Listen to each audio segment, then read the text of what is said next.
약한 나로 강하게 가난한 날 구하게 눈먼 날 볼 수 있게 주 내게 행하셔. 내 약한 나로 강하게 가난한 날 구하게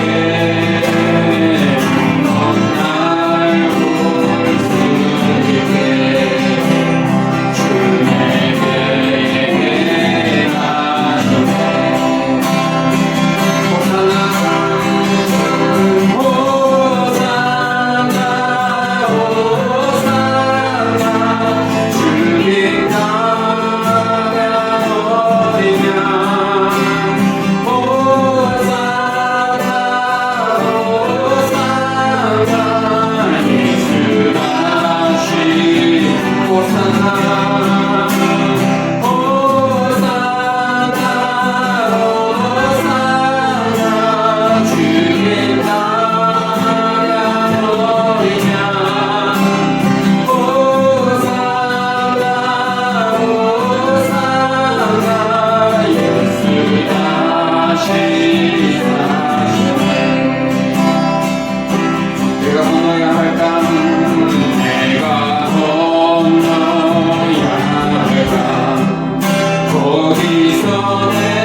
부활주일 전에 고난주간을 보내고 있습니다. 우리 주님의 보혈이 아니고서는 우리가 구원을 완성할 수는 없죠. 우리 보혈을 지나 하나님 품으로 우리 뒷장 넘기시면 보혈을 지나 하나님 품으로 시간 한 걸음씩 더 나아가는 시간 됐으면 좋겠습니다. 우리 함께 찬양 드리겠습니다.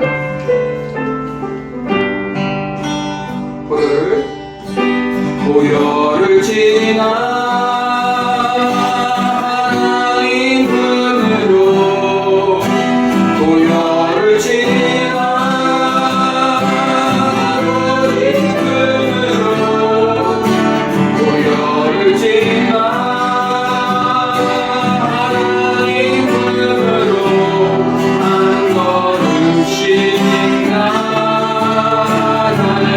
보혈을 지나 하나님 품으로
하겠습니다. 특별히 우리가 고난주간을 보내고 있는데 이번 올 부활절에는 이 고난주간을 통해서 함께 기도하고 또 부활의 주님을 다시 한번 만나길 원합니다. 부활의 기쁨, 부활의 믿음 다시 회복할 수 있도록 또 오늘 예배를 위해서 우리 잠깐 주님께 고백하며 기도하며 나가는 시간 갖겠습니다. 함께 기도하겠습니다. 하나님, 이 시간에 주님께 나아갑니다. 아버지, 우리의 예배를 받아주시고 우리의 마음을 받아주시옵소서. 분주한 마음들, 하나님과 멀어졌던 마음들, 이 시간에 다시 한번 주님께 나아옵니다.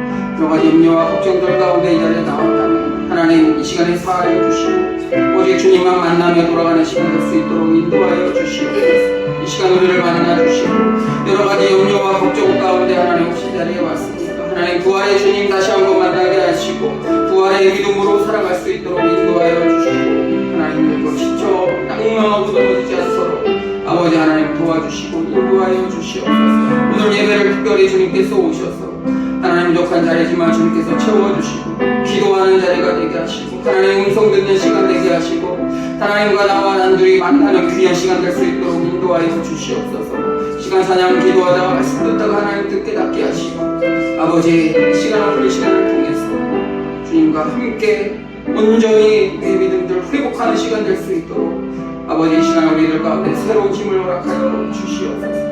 늘 우리와 함께하여 주시옵소서. 오늘 이 시간도 함께하여 주시옵소서. 믿음으로 나아가는 시간 될 수 있도록 아버지 하나님 함께하여 주시고 인도하여 주시옵소서. 오늘 이 예배를 주님께 드립니다. 주님 받아주여 주시옵소서.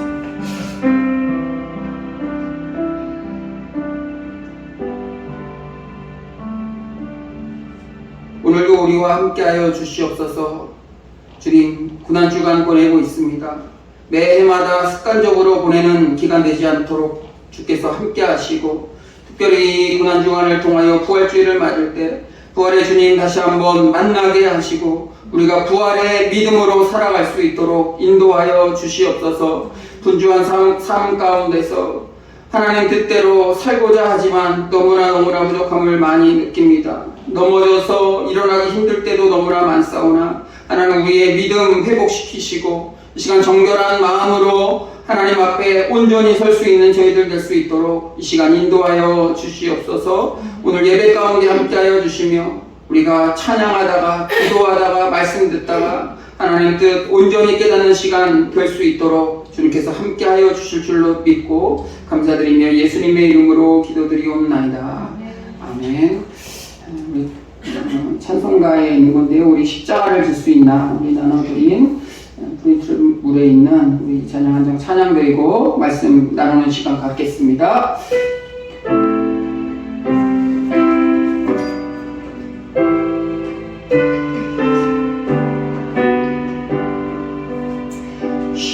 십자가를 질 수 있나 주가 물어보실 때 죽기까지 따르리 저들 대답하였다.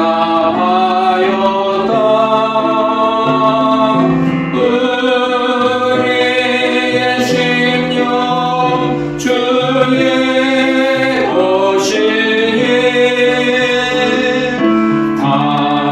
당신의 영상 만드소서. 주인도 따라 살아갈 동안 사랑과 충성을 바치오. 너는 기억하고 있나? 너는 기억하고 있나? 구원받은 강도를 저 다윗에게 하였을 때 나보노라 받았다. 우리의 심령 주의 것이니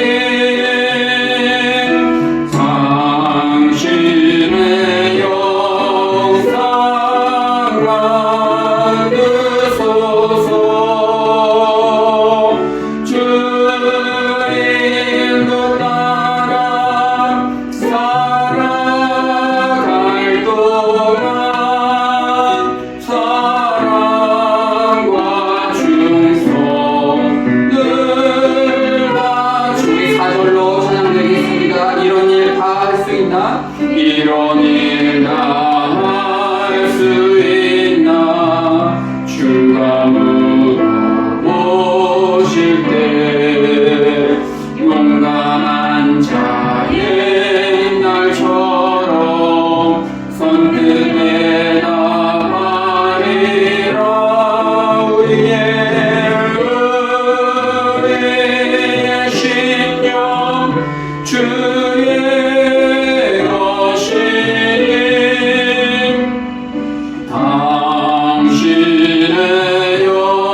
함께 말씀 나누겠습니다. 오늘 우리에게 주시는 주님의 말씀은 사도행전 20장 33절에서 35절까지 말씀 함께 보시겠습니다. 사도행전 20장 33절에서 35절까지 말씀, 제 성경책으로 신약성서 224페이지입니다.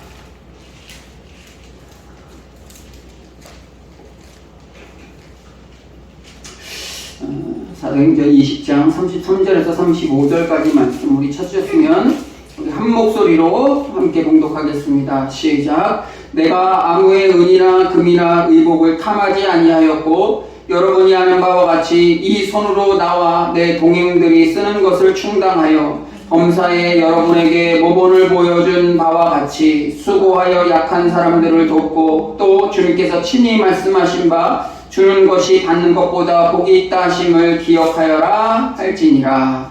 아멘. 사도행전 20장 33절에서 35절까지 말씀드렸습니다. 영국의 철학자였던 베이컨은 인간의 부류를 세 부류로 나눴어요. 첫째는 거미와 같은 인간, 또 두 번째로는 개미와 같은 인간, 세 번째는 벌과 같은 인간. 이 세 부류가 있다고 그랬어요. 거미와 개미와 벌. 거미의 존재를 어떻게 설명하냐면 남을 해치며 사는 존재라고 했어요. 남을 해치며 사는 존재. 거미 보면 무섭죠. 거미줄에 걸리면 빠져나오는 사람이 없어요. 두 번째로 개미와 같은 존재. 개미는 남에게 큰 해를 끼치진 않지만 그렇다고 큰 이득을 주진 않아요. 큰 유익을 주지 않는다고 설명을 했어요. 이득도 안 주고 유익도 안 주고 그다음 해도 안 끼치고. 나머지 세 번째 벌과 같은 인간은 왜 벌과 같은 인간이라고 했겠어요? 벌은 사람들에게 뭘 갖다 주죠? 맛있는 꿀도 갖다 주고, 특별히 이 벌은 꽃들을 옮겨 다니면서 꽃의 씨들을 막 이렇게 뿌려요. 주위에 식물들이 곳곳에서 자랄 수 있게 해줘요. 물론 이 시대의 베이컨의 이 말에 우리가 뭐 딴지를 걸 수도 있어요. 거미가 얼마나 유익하냐, 개미도 얼마나 유익하냐. 개미가 있어야 저 야생에 있는 모든 것들을 다 갉아서 없애주잖아요. 얼마나 깨끗해요. 근데 그게 또 집에 있으면 집에 있는 나무들을 다 갉아먹어서 또 나무들도 집들도 무너뜨리게 하고, 각각 세밀하게 따져보면 큰 문제도 있고 유익할 수도 있지만 큰 넓게 봤을 때 이런 세 가지 존재가 있다고 이 철학자 베이컨은 이렇게 얘기했는데, 정말 이 벌과 같은 존재로 살아가고 있는가? 성경에서 얘기하는, 특별히 신약성서 가운데 공동체 생활 가운데 나와 있는 모습들을 보면 이 벌과 같은 존재로 살아가는 초대교회 사람들이 참 많이 있었던 것 같아요. 세례 요한도 석청을 먹고 광야에서 외쳤다고 그러죠. 지금은 굉장히 비싸지만 그때는 먹을 게 없어서 아마 광야에서 찾던 음식 중에 하나가 석청이지 않았을까 생각해요. 주는 삶이야말로 주님이 친히 사는 삶이셨잖아요. 또한 우리 그리스도인의 모습이 이러한 모습으로 살아가라고 권면하고 있어요. 우리 인간은 태어나면서부터 소유욕이 있다고 제가 말씀드렸잖아요. 애기가 처음 태어났을 때 움켜쥐잖아요. 다 움켜져요. 모든 게 다 내 거예요. 움켜진다는 것은 내 것이라는 거예요. 뭔가 이렇게 꽉 잡으면 놓지 않는 거예요. 내 것도 내 거고, 어릴 때 그러잖아요. 내 것도 내 거고, 나랑 같이 놀고 있는 친구의 좋은 장난감이나 있으면 그것도 달라고 해요. 안 주면 울어요. 엄마 보고 달라고 그러는 거예요. 뺏어 달라는 거예요. 다 자기 거라는 거예요. 어릴 땐 그래요. 신앙이 작을 때도, 이거는 나이랑 상관없어요. 오래 신앙생활하고 안 하고가 차이가 없이 믿음이 좋고 나쁘고 이렇게 우리가 따져봤을 때 신앙이 성숙한 사람들은 나누어줘요. 많아서가 아니고 나누는 게 복되는 것을 알기 때문에 자기의 것들을 나눠줘요. 넉넉해서 나눠주는 사람들도 있지만 넉넉하지 않은 가운데서도 더 어려워하고 있는 사람들, 도움이 필요한 사람들에게 나의 것들을 기꺼이 나눠줘요. 아까워하지 않고 나눠줘요. 초대교회 사람들이 그랬어요. 지금 이 시대 사람들 중에서도 드물지만 그러한 삶을 살아가는 사람들이 많이 있어요. 기독교인들이 대부분이지만 기독교 아닌 사람들도 많이 있어요. 나누어 주는 게 기쁨이라는 것은 우리 하나님의 형상을 본떠서 만든 창조물이기 때문에 지금 교회를 다니건 안 다니건 아니고 주는 게 복되다. 주면서 기쁨을 누린다는 것은 인간이 가지고 있는 공통적인 특성인 것 같아요. 초대교회는 주님의 가르침 따라서 주는 교회. 그래서 초대교회 안에서는 서로 자기의 소유를 자신의 것이라고 주장하지 않고 서로 나누었어요. 자기가 가진 재산들을 함께 모아서 공동체를 위해서 기꺼이 나누고 또 그것을 가지고 어려운 사람들을 나누고 또 공동체가 생활하는데 기꺼이 자신의 재산들을 모았어요. 어떤 사람이 이런 얘기를 하니까 저에게 그런 얘기를 했어요. 그러면 초대교회가 굉장히 공산주의 사회 같은 사회주의 사회와 가까운 것인가요? 예수 공동체가 그런 공동체인가요? 였나요? 하는데 사실 이건 저도 자주 얘기하는 얘기지만 공산주의다, 사회주의다, 우리가 살고 있는 민주주의다, 자본주의다라고 하는 무슨 주의라는 것은 학자들이 만든 이론이잖아요. 살아가면서 공동체 가운데 있는데 이론을 가지고 하면 어떨까 하고 학자들이 이론을 내요. 그럼 그 이론을 가지고 한번 그 나라에서 그대로 한번 해보는 거예요. 사람이 만들었기 때문에 완벽하지 않아요. 우리가 공산주의에 반대되는 게 뭐예요? 민주주의라고 할 수 있죠. 자본주의라고도 할 수 있어요. 사회주의, 자본주의, 무슨 주의. 그래서 이것도 문제가 다 각각 문제가 있으니까 사회민주주의 이래서 여러 가지 계속해서 어떤 수정을 해 나가요. 함께 나누고 쓰는 것이 좋잖아요. 그렇다고 우리가 공산주의처럼 살아야 되나요? 이렇게 물어보면 그건 우리가 아니잖아요. 공산주의다, 사회주의다라는 것은 대부분의 사람들이 그 주의 안에 가운데 살았을 때 사람들이 제대로 살기가 힘들구나 라는 것을 이렇게 알게 됐잖아요. 그래서 공산주의 나라가 있고 아직 사회주의 나라가 있지만 대부분의 나라들은 그러한 것보다 민주주의나 어떤 그런 거를 많이 이렇게 채택해서 사는 나라들이 잘 살고 또 그렇게 또 나누고 있잖아요. 민주주의 얼마나 좋아요. 사람에 의해서, 투표로 인해서, 다수결에 의해서 이루어지잖아요. 그런데 또 어떻게 보면 또 완벽하지도 않아요. 사람에 의해서. 우리 교회 생활이, 교회 공동체가 이 다수결로만 한다면 좋은 점도 있지만 또 그렇지 않는 것도 있어요. 각각 공동체에 적용해 보면 사회주의다, 공산주의다, 민주주의다 이런 것을 다 이렇게 접합시켜보면 뭔가 이렇게 좀 불안한 그런 것들이 있어요. 근데 저는 이 주의라는 게 참 좋아요. 민주주의 좋잖아요. 자본주의라는 것도 굉장히 좋아요. 그렇다고 사회주의, 공산주의도 나쁘냐? 아니고 그 의미대로 좋은 의미들을 가지고 있는 것 같아요. 문제는 뭐냐면 그 안에서 사회주의, 공산주의는 말할 것도 없지만 민주주의 안에서도 굉장히 학살도 일어나고 그러잖아요. 그러니까 민주주의가 잘못됐다기보다 누가 그 주의를 가지고 다스리느냐가 참 중요한 것 같아요. 민주주의로서 잘 살아가는 나라들도 많이 있지만 그 안에 독재자들도 나올 수 있고 여러 가지 나올 수 있어서 문제가 많이 일어나잖아요. 이 사람이 만든 이 사회는 굉장히 문제가 많이 있어요. 그래서 설교자들도 얘기하고 저도 자주 얘기하는 얘기지만 성경 초대교회로 돌아가자 그래요. 공산주의로 돌아가자는 게 아니고 사회주의로 돌아가자는 게 아니고 공산주의, 사회주의는 내가 원하지 않아도 그 공동체 안에 들어가야 되잖아요. 내가 나오고 싶어도 나오지 못해. 근데 초대 공동체의 사회는 자발적이었어요. 자발적. 원하지 않으면 안 가도 돼요. 원하지 않으면 안 가도 돼요. 초대교회는 로마의 압제로부터 시작됐잖아요. 이스라엘 민족을 지배하던 나라, 로마라는 강력한 나라가 있어서 자유롭지 않았어요. 또 자기 맘대로 사는 사람들도 많이 있어요. 율법을 가지고, 율법주의에 가지고 유대교적인 그런 모습으로 살아가는 사람들도 많이 있었어요. 그 중에 또 하나가 예수 공동체라고 할 수 있는 초대 공동체가 있었어요. 그 공동체는 핍박들도 많이 있어요. 외부로부터의 핍박들도 많이 있었기 때문에 안 가면 안 갈 수도 있었어요. 그러나 초대교회 공동체들은 기꺼이 자신의 재산들을 가지고 가서 공동체 생활을 이루었어요. 그래서 함께 모아서 부자나 가난한 사람이나 똑똑한 사람이나 뭐 있는 사람이나 없는 사람이나 다 이렇게 하나가 돼서 그것을 가지고 기꺼이 가난한 사람들에게 나누어주고 공동체 생활을 할 수 있게 하는 거예요.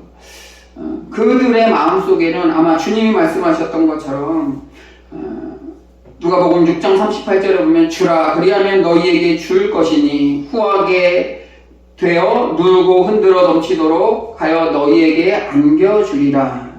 그리고 오늘 본문 말씀 사도행전 20장 35절 뒷부분에 보면 주는 것이 받는 것보다 복이 있다 하심을 기억하여야 할 것이다. 이게 누가 말씀하신 거냐면 예수께서 친히 말씀하신 바 그랬어요. 주님께서도 말씀하셨어요. 주님께서도 말씀하신 게 그거예요. 받는 것, 주는 것이 받는 것보다 더 좋다가 아니고 복이 있다 그랬어요. 복이 있다. 내가 복 받으려고 줘야지 이게 아니고 시작이 뭐냐면 주는 것이에요. 나누는 것이에요. 나누는 것. 가끔 뉴스에 보면 어디 교회 어느 목사 모르는 사람들은 그래요. 요즘 JMS 유명하잖아요. JMS도 그냥 교회의 한 목사로 생각하는 사람들이 많이 있어요. 그래서 교회라고 생각을 해요. 교회라고 생각. 신천지도 교회라고 생각을 해요. 근데 다르죠. 우리가 그들을 사이비 이단이라고 얘기하지만 세상 사람들은 잘 몰라요. 작은 군소교단의 교회에서 문제가 있으면 저는 그렇다고 생각하는데 우리나라 교회에도 뿐만이 아니고 외국 교회도 우리가 잘 알지는 못하지만 문제가 많이 있죠. 큰 교회들 특히 문제들이 많이 있어요. 어디 교회를 이렇게 지칭하기는 그렇지만 각 교회마다 다 문제가 있어요. 스스로 해결하지 못하고 그게 세상 뉴스에 나와서 참 부끄러운 일들이 많이 있어요. 저는 신학을 처음 할 때부터 큰 교회에 대해서 별로 이렇게 좋은 감정은 없었어요. 좋은 느낌은 없었고, 큰 교회에서 있는 사람, 목회자들도 그렇고, 성도들도 그렇고, 거기 교회에서 사역하는 사람들도 그렇고, 마음이 그래서 그런가 별로 그 사람들과 대화를 얘기하면, 저 사람들 믿는 사람이 맞나? 막 그렇게 생각할 정도로 학교에 다닐 때도 그런 것들을 많이 경험했어요. 목회 현장에서도 많이 경험을 했지만, 그렇다고 해서 큰 교회가 잘못되고 작은 교회가 좋고 이런 걸 얘기하는 건 아니고, 누가 하느냐에 따라 그런 것들이 있잖아요. 제가 존경하는 한경직 목사님 들어보셨죠? 굉장히 우리나라에서 대표적으로 큰 교회 목사님이셨는데, 이분은 은퇴하고 지금 교회마다 큰 교회 목사님 은퇴하고 여러 가지 일들이 뉴스에 많이 나오는데, 목회자로서 여유만만한 생활을 할 수 있었지만 그는 작은 곳에 아주 조그마한 집 안에 돌아가실 동안 그곳에서 이렇게 사셨다고 그래요. 거기에서 사시면서 구제하고 봉사하는 삶을 살았다고 그래요. 그래서 텀블던상, 이게 뭐냐면 세계 노벨상 같은 거예요. 세계 노벨상 같은 분을 타신 유일한 목사님이셨죠. 은퇴 후에도 남한산성에 있는 아주 조그마한 주택에 살다가 조용히 세상을 떠나셨는데, 이런 분들이 좀 많이 나와서 세상에 좀 알려졌으면 좋겠어요. 그리고 제가 좋아하는 목사님 중에 이동원 목사님이라는 분이 계세요. 지금 은퇴하셨는데 제가 신학교에 갔을 때도 좋아했고 참 저에겐 지금까지도 멘토와 같은 목사님이세요. 설교뿐만이 아니고 그의 사역도 많지만 그가 한국에서 사역을 처음 시작할 때도 유명하셨어요. 책이나 이런 거로 굉장히 유명하셨어요. 한국에 오시면 이런 목사님 밑에서 한번 공부하고 함께 예배하고 삶을 나누고 싶다라고 생각할 정도로 아마 많은 분들이 그렇게 생각하셨던 것 같아요. 근데 이 목사님도 아셨을 것 같아요. 서울 한복판 유명한 아파트 신도시 이런 데 교회를 탁 하면 인근에 있는 교회 사람들이 다 이렇게 올 것을 그때도 미리 아셨는지 아주 구석에 있는 대중교통으로도 한 30분 이상 들어가야 하는 그러한 곳, 내려서도 한참 동안 걸어가야 하는 그 폐교 같은 학교에 교회를 삼았어요. 당시에도 교회 건물 짓는데 수십억, 당시에 굉장히 큰 돈, 100억 이상 들어가는, 지금은 더 들어가긴 하지만 큰 교회 짓는 게 사회적 이슈가 많이 됐었는데 그것을 이렇게 아셨는지 허름한 학교에 교회를 짓기 시작하고 사람도 거의 인적이 없는, 지금은 이제 굉장히 커요. 사람도 많고 인근이 굉장히 도시화됐는데 그때 당시엔 굉장히 허름한 그곳에서 목회를 시작하셨어요. 뭐 그렇게 할 수 있을 것 같아요. 왜 그러냐면 미국이라는 곳에서 이민 목회를 하셨는데 거기에는 대부분의 목회자들이 그러한 마인드 가지고 교회 목회를 시작했기 때문에 아주 평범했기 때문에 그렇게 시작하는 건 당연했던 거예요. 근데 우리나라는 상황이 좀 그렇게 되지 않았던 것 같아요.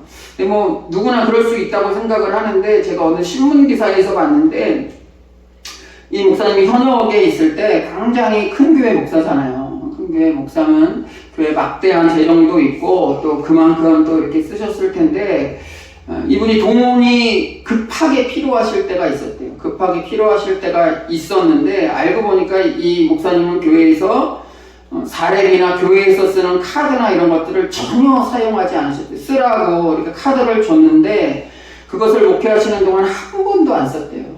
한 번도 안 쓰고, 이거는 교회에서 주는 거지만 급할 때 쓰라고 주는 것이지만 한 번도 안 쓰고 급하게 돈을 필요하는데 그 돈이 필요한데 돈이 없는 거예요. 그래서 교회 돈으로도 못하고 그래서 이리저리 이렇게 알아보다가 누구한테 이렇게 구해서 그 돈을 했다는 소식을 교회 사람들이 듣고 얼마나 감동했겠어요. 액수가 그렇게 컸는지 얼마인지는 알지 못하지만 교회의 재정을 이렇게 막 개인적으로 또는 뭐 어떤 그런 거적으로 이렇게 사용하는 그런 기사들이 뉴스에 가끔씩 이렇게 나오는데 참 인상을 찌푸리긴 하는데 그런 목회를 들으면서 야, 아직도 한국교회에 존경할 만한 멘토가 될 만한 목사님들이 그래도 많이 계시구나. 이렇게 좀 목회자들이 이렇게 목회를 하면 나누면서 큰 교회가 우리 큰 교회다 하고 다 이렇게 인근에 있는 사람들 다 교인들 다 끌어모으고 작은 교회들은 다 없애고 큰 교회만 살아남는 그런 사회가 되지 않겠구나, 그런 교계가 되지 않겠구나 라는 생각을 했어요. 자꾸 작은 교회만 하다 보니까 조금 이렇게 큰 교회에 대해서 뭐 이렇게 뭐라고 하는 것 같은데 큰 교회가 잘못된 건 아니죠. 큰 교회라서 또 사역하는 훌륭한 교회들도 많이 있죠. 우리 사모가 좋아하는, 자주 듣는 그런 설교 중에 저도 자주 듣지만 요즘 분당 우리 교회에서 교인이 한 2만 명 정도 된다는데 교회를 분리했어요. 30개 교회로 나눠가지고 제발 교인진 좀 나가라. 나가서 분리하는데 좀 거기에서 해라. 교회가 너무나 커지니까 이 목회하시기가 힘든 것 같아요. 레게렘 목사님도, 세들백 교회 레게렘 목사님도 처음에 한 2,000명 정도 교인들 그 정도까지 있었을 때는 성도들의 이름, 얼굴만 봐도 이름을 다 외우셨대요. 자녀들 이름까지 다 외우고 집안에 있는 상황들까지 정보가 다 알고 자기가 다 케어할 수 있는 상황이 되는데 이제 2만 명, 3만 명이 넘어가다 보니까 이 성도인지 아닌지 모를 정도로 굉장히 커져서 예전에 있었던 그런 목회하던 때가 너무나 행복했다고 이렇게 말씀하시는 것을 제가 책에서 봤는데 이 분당 우리 교회도 저는 이 시대의 멘토 같은 목회자들 중에 목회자들의 멘토라고 할 수 있는 교회고 또 그렇게 사역들을 하시지만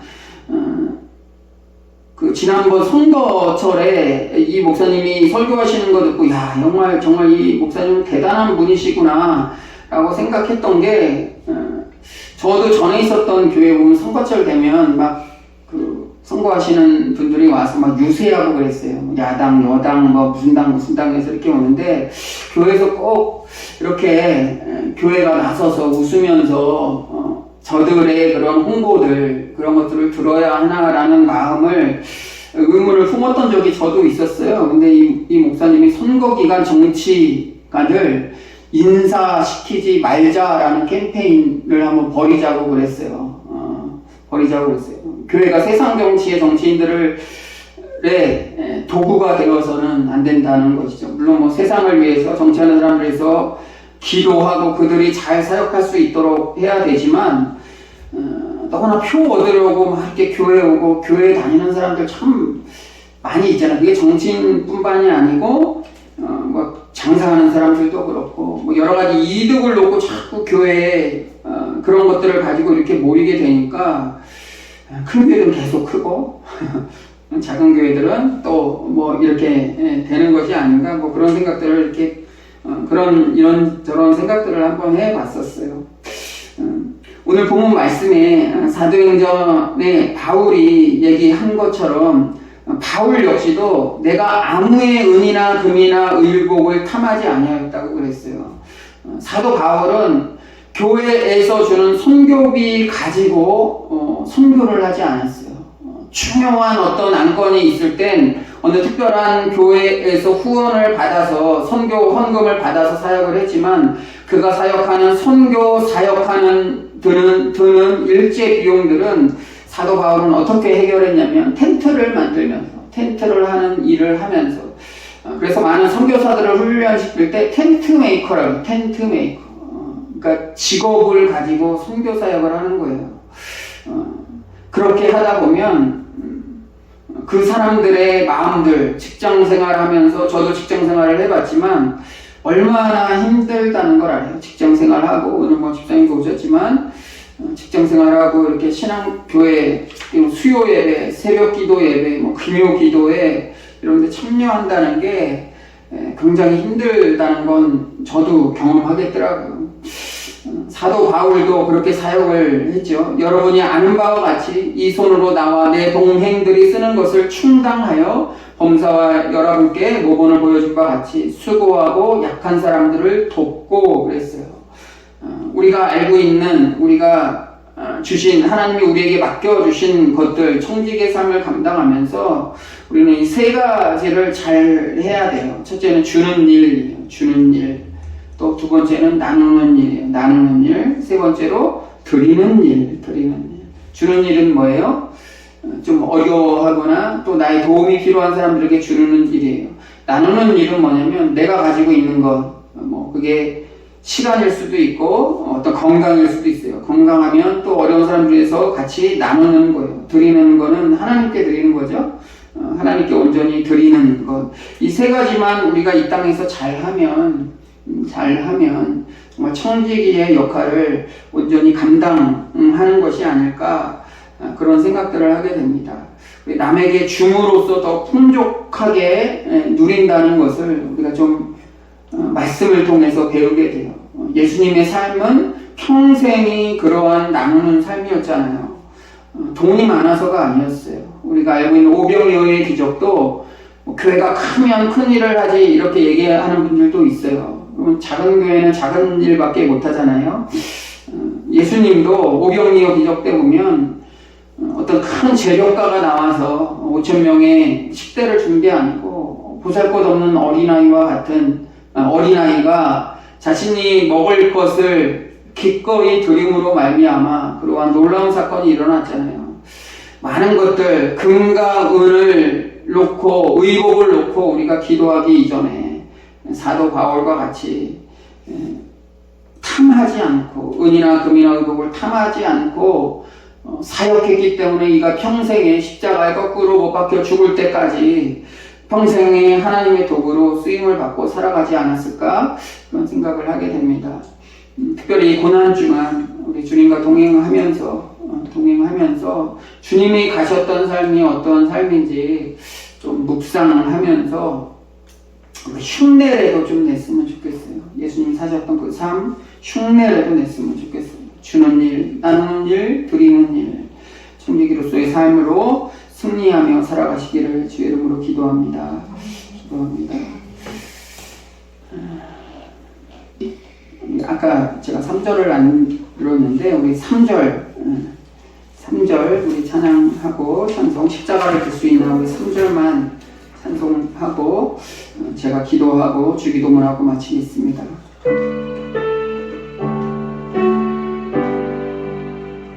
주께 내온 맡기겠나 주 승리 믿으며 걱정 근심 모든 그늘 너를 둘러 덮을 때 우리의 심령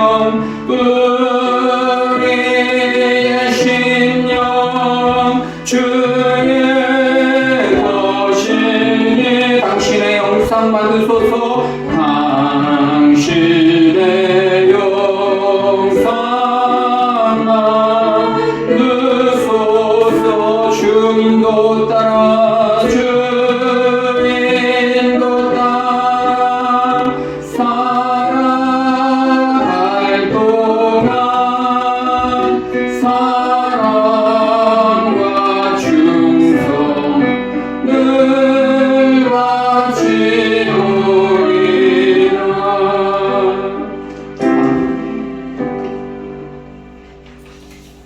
십자가를 질 수 있나 주가 물어보실 때 죽기까지 따르오리 저들 대답하였다.